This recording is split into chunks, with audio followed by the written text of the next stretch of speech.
Այսօր կարծիքի տաղավարում հյուրընկալել ենք Հանրապետական կուսակցության խորհրդի անդամ Վահե Մովսիսյանին, նրա հետ խոսելու ենք գնաճից, սոցիալական խնդիրներից, ինչպես նաև քաղաքապետարանում, Երևանում փոսերի հետ անբարեկարգ վիճակից, նաև տուգանքից, քաղաքացիների կողմից եղել են ահազանգներ, նա կներկայացնի։ Բարև ձեզ, շնորհակալ եմ հրավերի համար։ Ուրեմն անդրադառնանք Տիգրան Ավինյանին եւ Երևանի քաղաքապետարանի աշխատանքներին։ Այսպիսով այսօր նիստի ընթացքում Տիգրան Ավինյանը բարգացել էր այսպես կոչված եւ պնդում էր, որ աշխատանքները նորմալ չեն տարվում, բիտոնում չկա ու ասֆալտապատման աշխատանքները ձախողված են։ Բայց պետք է պնդենք, որ եթե Տիգրան Ավինյանը դժգոհ է քաղաքապետարանի աշխատանքից, իրեն պետք է հիշեցնել, որ քաղաքապետը հենց ինքն է, այսինքն եթե քաղաքապետարանի աշխատանքը գնահատվում է բացասական, կլինի ասֆալտապատում, թե մեկ այլ խնդիր մեր քաղաքացիների հետ կապված, թե ահազանգների, թե ընդհանրապես, պետք է հասկանալ, որ եթե քաղաքապետը դժգոհ է, նախ պետք է իրենից դժգոհ լինի։ Եթե քաղաքապետը դժգոհում է իր աշխատակիցներից, ուրեմն կամ պետք է աշխատակիցներին փոխել կամ քաղաքապետին։ Հիմա Տիգրան Ավինյանի խոստումների մասին մի քանի բառով։ Նախընտրական քարոզարշավի ընթացքում, երբ Տիգրան Ավինյանը փորձում էր եւ դարձավ Երևանի քաղաքապետ, իր քարոզարշավի ընթացքում խոստանում էր երեխաներին բարեկարգված Երևան, դպրոցի հարակից տարածքներում խաղահրապարակներ, բարենորոգված դպրոցներ եւ այսպես շարունակ։ Բնականաբար այդ ամեն ինչը մնացի նախընտրական քարոզարշավի բուկլետների շրջանակներում եւ ոչ մի խոստում չկատարվեց։ Ամբողջությամբ Երևան քաղաքը անձրևից հետո ջրափոսեր է, ձնամաքրման աշխատանքները ձախողված են, այլևս այդ առումով խոսելու ընդհանրապես ոչ մի բան չունեն իրենք։ Եվ բնականաբար այն իրավիճակը, որը որ ստեղծել էր Երևան քաղաքում ամբողջ ձմռան ընթացքում, բոլոր մեր քաղաքացիները տեսել են, ականատեսն են եղել, այսինքն ունենք 0 արդյունք, քաղաքապետարանի աշխատանքը կարելի է գնահատել ուղղակի 0, ինչպես Տիգրան Ավինյանը իր ամբողջ էությամբ 0-ից ոչ բարձր մակարդակի վրա է գտնվում եւ որպես քաղաքապետ եւ ընդհանրապես որպես մարդ, ով փորձում է ինչ որ Երևանի քաղաքապետարանում իրավիճակներ ստեղծի ու փորձի իր ղեկավարած Երևանում բացի տոնածառ լույս միացնելուց ու 200 միլիոն դրամներ ծախսելուց ու համերգներ կազմակերպելուց ոչ մի բանի ինքը չի կարողանում, չի տիրապետում իրավիճակին ու ընդունակ չի։ Հիմա տեսեք, ունեն քաղաքացիներ, ովքեր որ տուգանվել են։ Բնականաբար Հայաստանի Հանրապետությունում 2018 թվականից ի վեր Հայաստանի Հանրապետության քաղաքացին ուղակի տուգանքի մատերիալ է։ Հիմա խոսենք փաստերով։ Ուրեմն գետնանցումը հայրենիքի այդ շրջակայքում գտնվող գետնանցումը, որտեղ որ հիմնականում ցավոք սրտի մեր շատ հայրենակիցներ բնական կարիքներն են հոգում, անցորդներից 2 հոգի ծխելով փորձում են անցնել գետնանցումը եւ իրենց կանգնեցնում են պարեկները ու տուգանում են 50,000 դրամով, իբր թե իրենք փակ տարածքում ծխում էին։ Հիմա հարց է առաջանում, այդ փակ տարածքում ոչ մի բարեկարգում չկա։ Այդ փակ տարածքում գետնանցումա, որտեղով որ պետքա մարդիկ անցնեն, բայց այնտեղ մարդիկ բնական կարիքներ են հոգում եւ այսպես շարունակ։ Այսինքն ոչ մի բարենորոգում չկա, այդ գետնանցումը գտնվում է այն վիճակում, որ գտնվել է սովետական միության ժամանակ եւ այսպես շարունակ։ Այսինքն ոչ մի բարենորոգում չի եղել, ոչ մի բարելավում չի եղել, բայց պարեկները տուգանում են Հայաստանի Հանրապետության քաղաքացուն 3 միլիոն վարչապետերից մեկին 50,000 դրամով, իրենք տուգանում է ուղակի փակ տարածքում ծխելու համար։ Հիմա հարց է առաջանում, դրա ի՞նչն է փակ տարածք, եթե այդ հարակից տարածքներում անգամ չկան սրճարաններ եւ այսպես շարունակ։ Այսինքն մարդը քայլելով եթե գնում է տուն ու ծխում է, դրա համար 50,000 դրամ ինչի պետքա տուգանվի։ Որն է ձեր հիմնական նպատակը, որպեսզի մեր քաղաքացիները տանից դուրս չգան կամ տուգանվեն 50,000 դրամով։ Մարդը այդ ինչքան է աշխատում, որ 50,000 դրամ դուք իրան տուգանում եք ուղակի գետնանցումով անցնելու ու ծխելու համար։ Այդ ձեր որ մի օրենքն է նորմալ գործում, որ այս մեկն է չի գործում կամ գործում է մասնակի։ Հիմա հարց է առաջանում. Տիգրան Ավինյան, դու ո՞նց ես վերահսկում կամ ընդհանրապես ներքին գործերի նախարարությունը, պարեկները ինչ սկզբունքով են աշխատում։ Ուղղակի գտնում են քաղաքացիներ, ում պետք է տուգանել, հիմա 50,000 դրամ։ Ինչու համար պետքա մեր քաղաքացին տուգանվի ուղակի ծխելու համար։ Եվ այս ամեն ինչը համատարած է։ Այսինքն պարեկները կարող են գտնեն մարդկանց ում կարելի է ծխելու համար տուգանել 50,000 դրամ, բայց պարեկներն ու ոստիկանությունը, ներքին գործերի նախարարությունը չի կարող վերահասկի երիտասարդը սպանվել Սևանում զինծառայող պայմանագրային զինծառայողը սպանվել 20 տարեկան հասակում, դանակահարություն Գյումրիում, որտեղ որ սպորտսմենի 5 երիտասարդներ դանակահարել են, փոխհրաձգություն Մալաթիայում, որտեղ կա 1 զոհ 6 վիրավոր եւ այսպես շարունակ, այսինքն այս ամենաթողությունը, այս քաոսը, այս խայտառակությունը մի կողմ ծխելը մի կողմ, հա, հիմա ոնց հասկանանք, ոնց է այս իրավիճակը վերահսկվում, ում կողմից է վերահսկվում, այս քաոսը ու այս սքո իշխանությունը որեկել են, սպանություններ առավոտյան, սպանություններ երեկոյան, ինչքան պետք է շարունակվի այս սպանությունները, ինչքան պետք է այս մեր քաղաքացիները դառնան ուղակի տուգանքի մատերիալ, հարկերը թանկացել է, գնաճ ամբողջությամբ ժողովուրդը վարկերի տակ է ու սենց շարունակ յուրաքանչյուր ընտանիք եթե հարկադիր չունի վարկ ունի, եթե վարկ ունի հայտնվելու է հարկադիրում եւ այսպես շարունակ, այսինքն այս մարդկանց կյանքը 2018 թվականից ի վեր ինչով է բարելավվել, որտեղ է գտնվում, անգամ ձեր խոստացված այդ fake խաղաղությունը, որ գոյություն ունի, բնականաբար գոյություն չունի, այդ fake խաղաղության օրոք Ամասիայում ադրբեջանցիները իրենց պատմական հայրենիքի ու հողերի մասին են հոխորտում, այդ fake խաղաղության շրջանակներում մարդիկ են սպանվում, երիտասարդներ են սպանվում, Աբովյանում եւս ունեցել ենք դեպք, որտեղ որ երիտասարդին դանակահարեցին հենց կանգառում, եւ այսպես շարունակ, քանի երիտասարդներ սպանվեցին ձեր fake խաղաղության պայմաններում Հայաստանի Հանրապետության սուվերեն տարածքում, որ խաղաղության մասին է խոսքը, ձեր բերած խաղաղությունը ընդհանրապես իրական խաղաղության ու արժանի պատիվ խաղաղության հետ ոչ մի կապ չունի։ Դուք ձեր նախընտրական քարոզարշավի շրջանակներում ձախողել եք բոլոր խոստումները։ Ամբողջությամբ ձեր խոստումներից գեթ մեկը չի կատարվել։ Ոչ մի քաղաքացու կյանք 2018 թվականից ի վեր չի բարելավել։ Բոլորը նույն վարկերի ու խնդիրների մեջ են ու լսում են խոստումներ։ 2021 թվականին լսեցին խոստումներ, փորձեցին հավատան եւ ձեզ նորից քվե տվեցին, որպեսզի դուք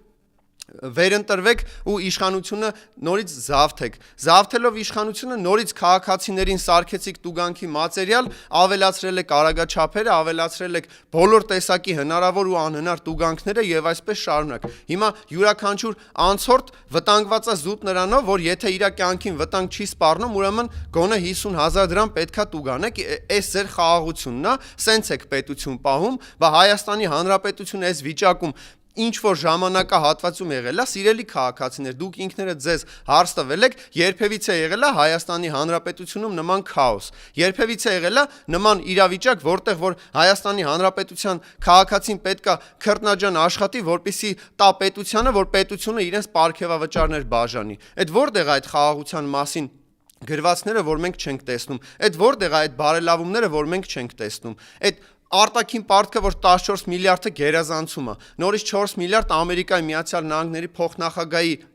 հետ հանդիպման ժամանակ նորից վերցնում եք, այսինքն 14 միլիարդին եւս գումարվում է 4 միլիարդ, այդ 18 միլիարդ դոլարը դուք ինչի վրա եք ծախսել, եթե մեր բանակը կազմաքանդված է, ադրբեջանցիները գտնվում են հայկական տարածքներում, մեր գերիները գտնվում են Ադրբեջանում ու մեր քաղաքացիները կամ պարտքերի ու խնդիրների մեջ են, կամ վարկերի տակ են, կամ ուղակի տուգանքի մատերիալ են որպես ծառայում, որ բարելավման մասին է խոսքը։ Խնդրում եմ, սիրելի հայրենակիցներ, ինքներդ ձեզ հարց տվել եք ձեր կյանքում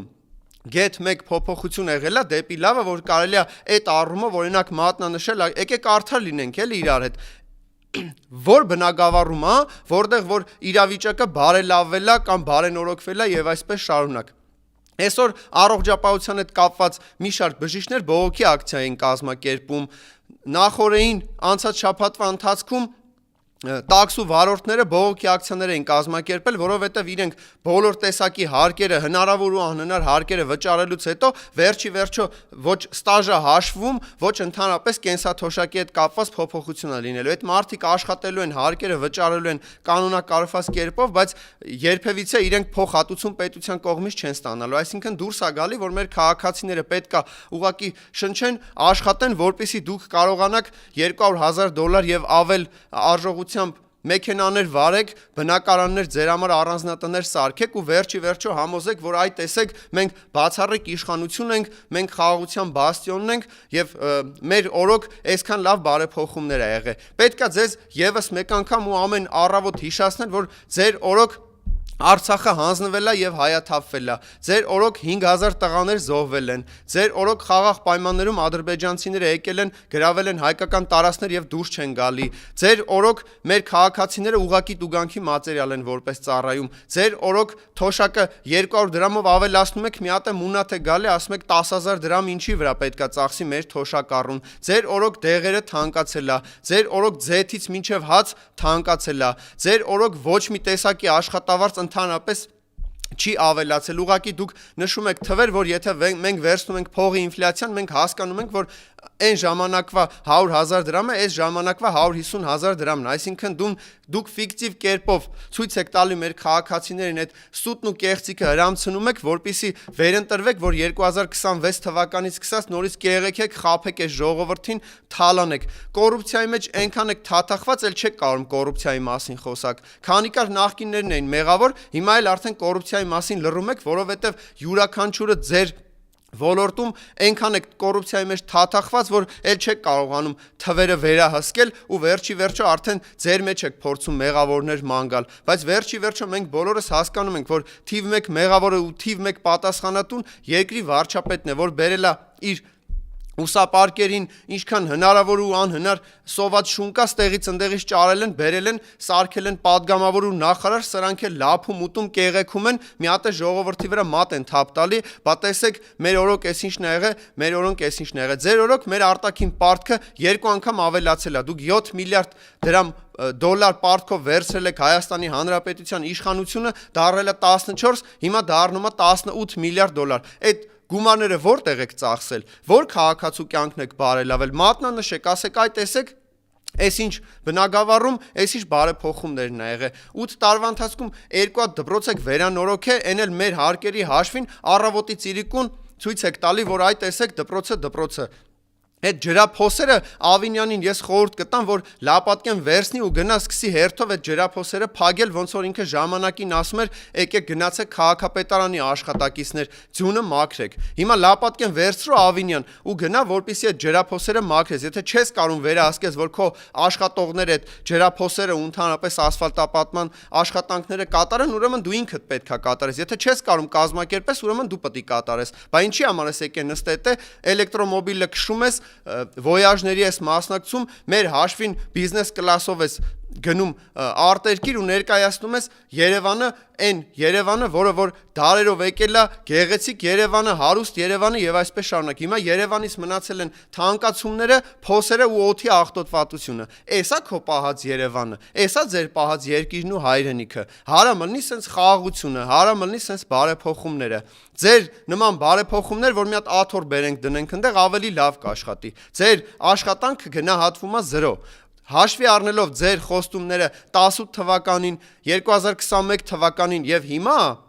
դուք ընդհանրապես 0 եք։ Ձեր իշխանությունը, սա քո իշխանությունն է, ձեր իշխանությունը խայտարակության մասին է։ Ձեր իշխանությունը ոչ մի բանի մասին է, ոնց որ դուք եք եղել ձեր ամբողջ կյանքի ընթացքում։ Ոչ մի բանի չհասած, ձեր հայացներում չկայացած ինքնահաստատվող տեսակ եք, ովքեր որ եկել եք 2 հատ ավել մեքենա եք տեսել, 2 կոպեկ ավել փող եք տեսել, խառնվել եք իրար, չգիտեք ոնց ծախսեք ու ինչ իրավիճակ եք ստեղծել Հայաստանի Հանրապետության քաղաքացիների համար։ Հիմա ինչ երաշխիքներ ունենք, որ 2026 թվականին ընտրվելու պարագայում դուք կարողանալու եք պայեք Հայաստանի Հանրապետությունը, ստեղծեք խաղաղություն ու ստեղծեք իրավիճակ, որտեղ որ մեր հայրենակիցները կարող են իրենց սեփական հողի վրա, սեփական հայրենիքում նոր ծառեր տնկեն, ընտանիքներ ստեղծեն։ Բոլոր բնակավարներում խայտառակ իրավիճակ է։ Դուք կորոնան ձախողել եք, պատերազմում պարտվել եք։ Ամբողջությամբ մեր քաղաքացիները պարտքերի ու խնդիրների մեջ են ու վերջի վերջո, եթե մենք հիմա դուրս են գալի Երևանից ու գնում ենք մարզեր, մենք հասկանում ենք, որ այնտեղ ընդհանրապես խայտառակ իրավիճակ է, որովհետև եթե Երևանում X տարբերակով հնարավոր է ինչ-որ աշխատատեղ ճարել, ընդհանրապես Հայաստանի մարզերում ու գյուղերում մասնավորապես ոչ մի աշխատատեղ չկա։ Սուբսիդիա չկա, գյուղատնտեսները թողում են գնում են երկրից, որովհետև պետական մակարդակով ոչ մի քաղաքականություն չի տարվում, որպեսզի այս մարդիկ կարողանան իրանց սեփական հողի վրա իրանց հողը մշակեն ու կարողանան իրանց ընտանիքները պահեն։ Ուր է այս մարդկանց խոստացված պարարտանյութերը, ուր է այս մարդկանց խոստացված սելիտրան եւ մյուս 0%-ով տրվող վարկերը, որը որ ժամանակին գործում էր։ Բա այդ գումարները որտեղ եք ծախսում։ Ուր է ընդհանրապես գյուղատնտեսության նախարարությունը։ Նախարարությունը փակել եք, բերել եք մի հատ էկոնոմիկայի նախարար եք այնտեղ տեղադրել, որ բացի գալստու կընտրելուց ոչ մի բանով չի կարող զբաղվի, մի հատ էլ պնդում է, որ իրենց իշխանությունը այնքան հիմնարար քարա Իրանից ներկայացնում, այնքան կարևոր դրույթներ են իրանք ավելացրել, որ իրանց իշխանությունից հետո անգամ խաղաղություն է լինելու։ Իրանց իշխանությունը եթե շարունակվի, Հայաստանի Հանրապետությունում լինելու է Արցախ 2 օպերացիա։ Հիմա Արցախում խաղաղ է, ուղղակի այնտեղ հայեր չեն ապրում։ Այդ նույն սկզբունքով Հայաստանի Հանրապետությունում հնարավոր է խաղաղություն ձեր օրոք, ձեր իշխանության օրոք, ուղղակի առանց հայերի։ Եթե ձեր նպատակը հենց այդ է, բացիեբաց ասեք, թող մեր քաղաքացիները իմանան 2018 թվականին ինչու եք պնդում, որ Արցախը Հայաստանն է ու վերջի վերջո Ադրբեջանի կազմում ճանաչեցիք։ Այդ նույն սկզբունքով հիմա ուզում եք Ալիևի հետ սիլիբիլի անեք, ուղղակի վերընտրվեք, իրանք էլ դե բնականաբար ձեզ աջակցում են որպես իրանց դաշնակից ու համագործակցող։ Վերջի վերջո որ Հայաստանի Հանրապետությունը հասցնեք մի իրավիճակի, որ հայաթափվի խաղաղ պայմաններում, հա, այսինքն առանց կրակոցի ուզում եք Հայաստանի Հանրապետության քաղաքացիները լքեն Հայաստանի Հանրապետությունը, էսա ձեր ուզած խաղաղությունը, էսա ձեր պատկերացրած ապագան։ Ու այս հույսով եկել եք, որպեսզի կեղեքեք մեր քաղաքացիներին, տուգանեք ու վերջի վերջո համոզեք, որ աղքատությունը ձեր գլուխներում է, երկրում գնաճ չկա, ամեն ինչ նորմալ է ու վարչաբենդերի շրջանակներում հավաքվեք, դուք ձեզնով ուտեք, խմեք ու ժողովուրդը այնտեղ սոված ծարավ, սպասում է իր հերթական աշխատավարձին, որ կարողանա հանապազորյա հացը աշխատի, ել չեմ ասում, որ աշխատատեղերի հետ կապված ամենամեծ խնդիրը ունենք, որ բոլոր ժամանակներում անգամ sense խայտարակություն չեղե, ոչ մի աշխատատեղ չեք ավելացրել, հələ եղած դպրոցներից կրճատել եք, աշխատատեղերը կրճատվել է, հիվանդանոցներ եք փակե, ծննդատուն եք փակե, աշխատատեղերը կրճատվել է, ել չեմ ասում մասնավոր բիզնեսների մասին, որոնք որ աստիճանաբար հարկերը այնքան եք ավելացրել, որ ուղղակի փակվել են, այդ մարդիկ կամ արտագաղթել են կամ գնացել են ուրիշ ինչ-որ բանով են զբաղվում։ Ու վերջի վերջո, այս իշխանությունները էլ ինչ պետք է անեն, որ սիրելի հայրենակիցներ, մենք գիտակցենք ու հասկանանք, որ այս մարդիկ չարիք են, այս մարդիկ սքո իշխանություն են, այս մարդկանց օրոք մարդիկ են մահանում, այս մարդկանց օրոք մեր հայրենակիցները ուղակի շնչում են, ապրում են եւ աշխատում են, որպեսզի տուգանվեն։ Այս մարդիկ հայանպաստ չեն, այս մարդիկ անգամ հայ կոչվելու իրավունք չունեն, որովհետև մենք դարերով ունեցել ենք տարբեր տարատեսակ իշխանություններ, մեկը մի փոքր լավն է եղել, մեկը մի փոքր վատն է եղել, բայց երբևիցե չի եղել, որ հայկական շահը հասնի պլենդուզի աստիճանի ու վերջի վերջո վերանա։ Որ հայկական շահն եք դուք պաշտպանում, ում շահերն եք դուք պաշտպանում։ Ոնց են ադրբեջանցիները եկե հասե Ամասիա ու պնդում են, որ սա իրանց պատմական հայրենիքն է։ Ոնց է որ Ալիևը ասում է, որ Սևանը գյոյչա է։ Այդ ոնց ալում, դե Նիկոլ Փաշինյան, ինչու՞ չես պնդում, որ մենք ունենք Ադրբեջանում շատ տարածքներ, որտեղ որ հայեր են ապրել ու Սումգայիթի ջարդեր եղել։ Ինչի համար էդի չես ասում։ Բախի չես բարձրաձայն։ Մեծ ոնց եղա, որ Արարատը թուրքերին է, մերը մենակ Արագածն է։ Այդ նոյից հետո մենք ենք ստեղ ապրել, նոյից առաջ մենք ենք ստեղ ապրել։ Այդ ոնց է եղել, որ այդ ամեն ինչը մենք գիտենք, մեր պատմությունը գիտենք, դուք չգիտեք։ Առավոտից իրիկուն կրթվում եք, գիրք եք կարդում, սաղ ընտանիքով առավոտից իրիկուն գիրք եք ներկայացնում, կրթվել է նորաձևե շրջանակներում 1 միլիոն դրամով հավաքվում եք, 2 կտոր լապ եք իրար փոխանցում։ Բախի չեք այդ գրքերը կարդում։ Հայոց պատմության որ էջում է գրված, որ Հայաստանի Հանրապետությունը պետք է ենթարկվի Ադրբեջանին եւ Թուրքիային։ Այդ որտեղ է գրված, ադրբեջանցիները որտեղ էին, որ մենք Աստվածաշնչը ընդունել ենք, քրիստոնեությունը ընդունել ենք ու մեր հողի վրա խաղաղ ապրել ենք։ Այդ ոնց եղա, որ այսօր խնդիրը եկեղեցին է կամ կաթողիկոսը։ Այդ որտեղ է գրված, այդ օրենքները դուք որտեղ եք կարդում, որ կիրառում եք, էլի, որ այսօր էլ պատարակներ եք մատուցում, դուք ձեզ համոզում եք, որ դուք մեզանից ավելի քրիստոնյա եք։ Հայ ժողովուրդը դարերով քրիստոնեությունը պաշտպանել է, եկել է ու իր առաքելությունը, որը որ կատարել է եկեղեցին, յուրաքանչյուր կաթողիկոսի օրոք եղել են արարողություններ, մեզ կնքել են, մեզ ամուսնացրել են։ Այսօր եկել եք, ասում եք, այս լավը չի, այս կառույցը լավը չի, էսի վատն է։ Բայց ձեր լավը ո՞րն է։ Դուք նշեք ձեր լավ կողմերը։ Ձեր լավ կողմերը որոնք են։ Ուրա ձեր լավ կողմը, ձեր խաղաղությունը որտեղ է, ձեր բարեկարգված Հայաստանի Հանրապետությունը, դպրոցները,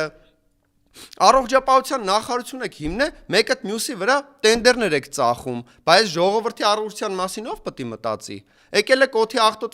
աղտոտվածության մասին հենց բարձրաձայնում ենք, ասում եք տարբեր երկրներում այտենց է, խի տարբեր երկրներում բոլոր առումներով ամեն ինչ այտենց է, այդ տարբեր երկրներում, որ աշխատավարձը մի քանի $1000 է, ոնց եղավ, որ ստեղ մինիմալ աշխատավարձը նենց եք պայել, որ միջին զամբյուղը չի կարող ապահովի, յուրաքանչյուր աշխատող քաղաքացի չի կարող իր երեխեքին պայել, որ մնաց ավել երեխեք ունենա։ Սենց եք զարգացնելու Հայաստանի Հանրապետությունը։ Էսա ձեր ապագայի տեսլականը։